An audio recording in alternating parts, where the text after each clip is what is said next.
vivendo na simplicidade. Diariamente perseveravam unânimes no templo, partiam pão de casa em casa e tomavam as suas refeições com alegria e singeleza de coração, louvando a Deus e contando com a simpatia de todo o povo. Atos 2 do 46 ao 47. Antes de começar, queria pedir para você curtir esse vídeo, isso nos ajuda muito. Se você não se inscreveu, dê um pause e se inscreva para receber novidades. O que é ser simples? Simplicidade é aquilo que não é complicado, que é simples e natural. Este substantivo também pode representar a qualidade de quem é franco, sincero, puro ou inocente. Quero falar sobre a simplicidade. O que significa ser simples? Vamos discutir um pouco sobre simplicidade na igreja. Se hoje fizéssemos um culto na casa de um irmão, como seria? De forma mínima, o que levaríamos para a casa do irmão que nos acolhe? Por exemplo, em um culto de gratidão, faríamos o seguinte: eu chamaria o líder do ministério de música e diria que precisamos de alguém para tocar violão. Também precisaríamos de alguém para cantar. Além disso, precisaríamos de um pregador e de alguém para abrir o culto com uma passagem bíblica. Assim, faríamos um culto simples que atende bem às necessidades daquele local e seria um culto agradável. Agora, trazendo isso para o ambiente da igreja, como seria o culto? Em uma igreja simples, também de maneira mínima, precisaríamos da área do louvor com instrumentos básicos como bateria, violão e teclado. Talvez uns 3 cantores e um pregador que seja eloquente, pois ninguém suporta uma pregação arrastada e sem sentido. Também precisaríamos de um dirigente com desenvoltura para não desanimar as pessoas, mas sim animá-las com uma boa leitura, sem gaguejar ou arrastar as palavras. Nessa perspectiva, um culto simples seria algo descomplicado, mas às vezes pensamos que precisamos de mais. Na verdade, complicamos demais. Hoje temos um templo e instrumentos que requerem qualidade. Precisamos de pessoas que cantem bem, bons pregadores, bons dirigentes de culto, e pessoas que falem bem na hora da oferta. Claro, um ar-condicionado e bancos confortáveis ajudam as pessoas a suportarem pelo menos 40 minutos de pregação. Uma igreja bonita e um louvor com pelo menos 3 músicas são importantes para que as pessoas possam se sentar e levantar sem se incomodar. Isso seria o perfil de um culto simples na realidade das nossas igrejas, de forma que atenda às necessidades. O que precisamos de verdade? Mas, se pensarmos bem, todas essas coisas são para nós. Vou dizer que isso não tem nada a ver com Deus. Claro que há um sentimento profundo naquele que canta, prega e dirige o culto, de que está fazendo algo para Deus, e isso não deve ser desconsiderado. Se buscarmos a simplicidade em sua forma mais pura, perceberemos que não precisamos de nada material para realizar um culto que agrade o coração de Deus. Na verdade, Deus requer apenas uma coisa para que o culto ocorra de forma ideal: um coração simples, puro, disposto a adorar e com contrição. Ele não precisa de um ambiente sofisticado, de instrumentos musicais ou de um local climatizado para que o culto aconteça. Como mencionei, todas essas coisas são para nós, não para Deus. Claro que devemos sempre fazer o melhor para Deus, mas para alcançar seu coração, é necessária apenas a simplicidade. Para que alguém aceite Cristo como Senhor e Salvador de sua vida, é preciso sentir a presença de Deus, e não é um ambiente que propicia isso, mas sim um momento de comunhão e adoração, uma palavra que toque verdadeiramente o coração e que transmita o evangelho transformador. Isso é o que define a simplicidade. Só precisamos confiar em Deus. Vamos pensar um pouco. O Templo de Salomão era riquíssimo, uma construção maravilhosa, feita com tudo de primeira linha. Davi e Salomão investiram tudo o que tinha de melhor, e Deus aprovou a obra e tudo o que ele havia feito, mas deixou um recado. Se eu cerrar os céus e não houver chuva, ou se ordenar aos gafanhotos que consumam a terra, ou se enviar a peste entre o meu povo, e se o meu povo, que se chama pelo meu nome, se humilhar e orar e buscar a minha face, e se converter dos seus maus caminhos, então eu ouvirei dos céus, e perdoarei os seus pecados e sararei a sua terra. Agora estarão abertos os meus olhos e atentos os meus ouvidos à oração deste lugar. Segundo Crônicas 7 do 13 ao 15. O segundo templo foi diferente. A primeira casa se refere ao templo de Salomão, enquanto a segunda casa se refere ao segundo templo. reconstruído após o retorno dos judeus do exílio na Babilônia. A glória da segunda casa é considerada maior porque, apesar de ser fisicamente mais modesta do que o Templo de Salomão, ela foi abençoada com a presença e a obra de Jesus Cristo, que ministrou no templo durante sua vida terrena. A vinda de Cristo e seu sacrifício redentor trouxeram uma glória espiritual e uma nova aliança que excederam em importância a glória física do Templo de Salomão.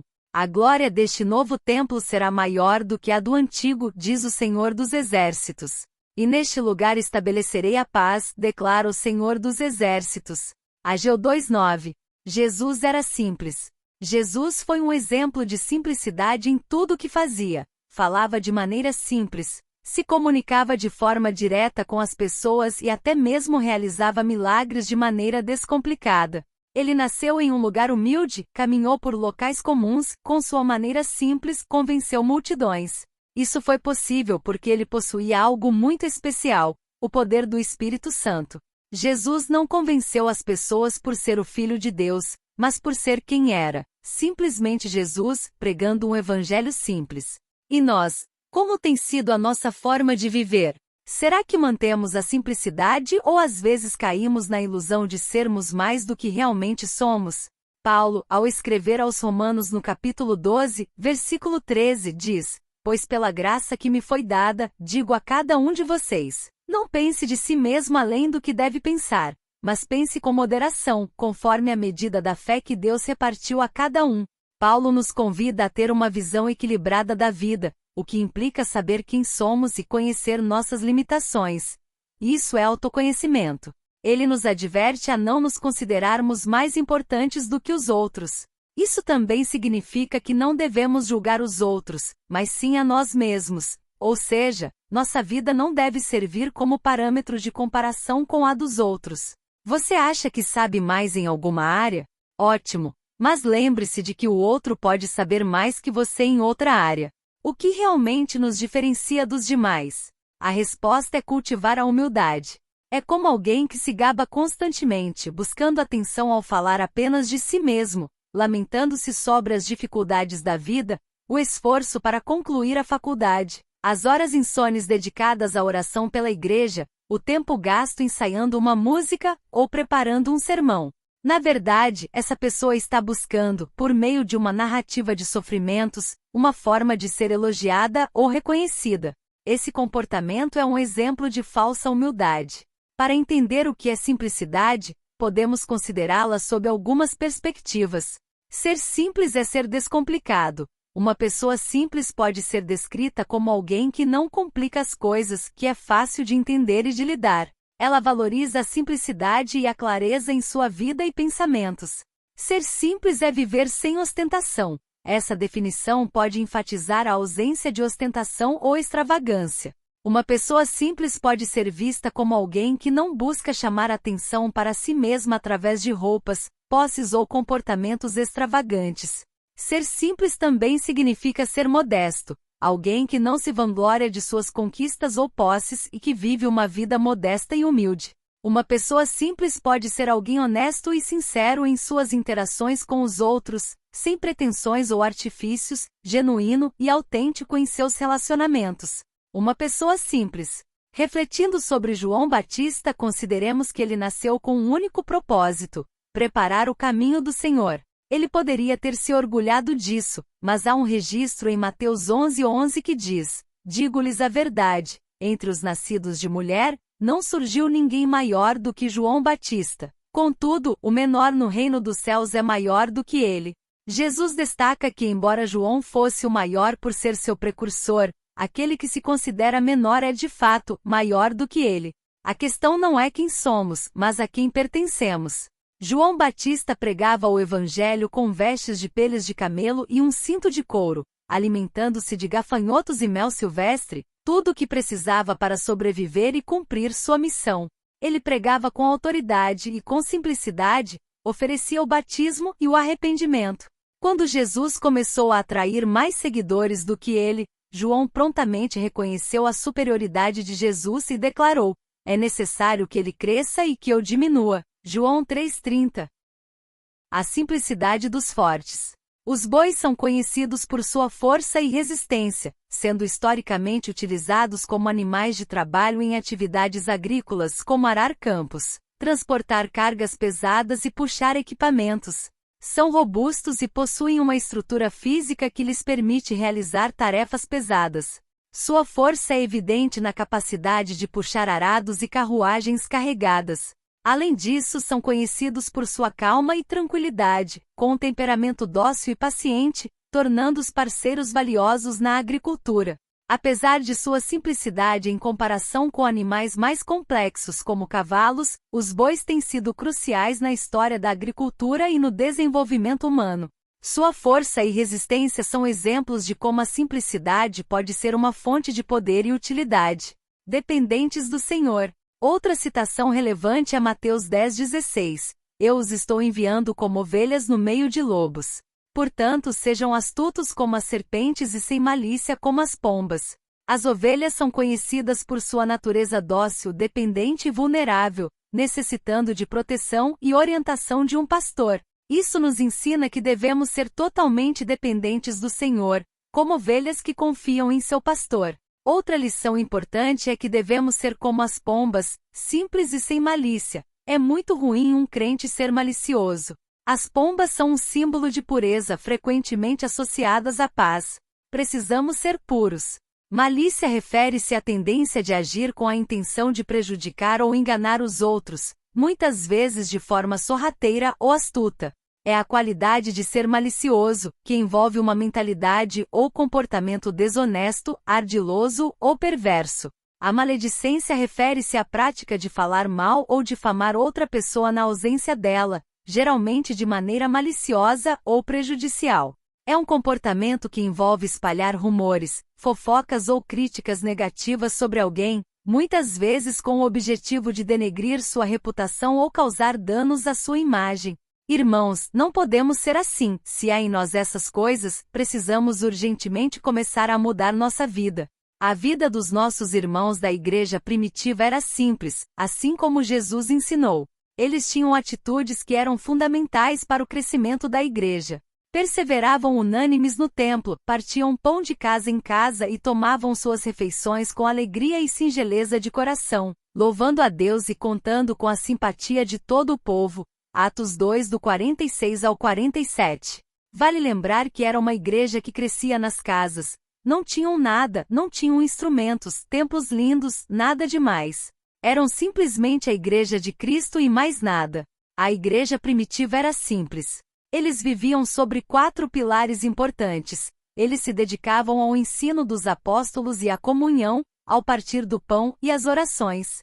Sobre esses 4 pilares estava construída a Igreja de Cristo, cujo alicerce era o próprio Cristo, e consequentemente todos estavam cheios de temor, e muitas maravilhas e sinais eram feitos pelos apóstolos. Todos os que criam mantinham-se unidos e tinham tudo em comum. Atos 2 do 42 ao 44. A simplicidade é poderosa, ela nos coloca no lugar exato onde devemos ficar, nem para mais nem para menos. Ela nos diz quem somos e aonde podemos ir. Ela nos traz direção e ampla visão do reino de Deus. Ela nos distancia do pecado e nos aproxima de Deus. Quando vem o orgulho, chega também a desgraça, mas a sabedoria está com os humildes. Provérbios 11:2. Jesus certa vez chamou a atenção das pessoas ao seu redor usando o exemplo de uma criança. Em Mateus 18 do 3 ao 4, ele disse: Em verdade vos digo que se não vos converterdes e não vos tornardes como crianças, de modo algum entrareis no reino dos céus. Portanto, aquele que se tornar humilde como esta criança, esse é o maior no reino dos céus. Uma criança é simples. Não é difícil fazer uma criança feliz. Ela não precisa de muita coisa. Ela apenas quer amar e ser amada e viver coisas boas. Nosso coração não deveria ser assim? Existe outra questão que Pedro apresenta para nós em sua primeira carta, no capítulo 5, versículos 5 e 6. Semelhantemente, jovens, sede submissos aos mais velhos. E todos vós, revesti-vos de humildade uns para com os outros, porque Deus resiste aos soberbos, mas dá graça aos humildes. Humilhai-vos, pois, debaixo da poderosa mão de Deus, para que ele vos exalte no devido tempo. Nesse versículo, é importante ressaltar que Deus se torna resistente àqueles que acham que são alguma coisa. Parece-me que os soberbos não conseguem muito favor de Deus.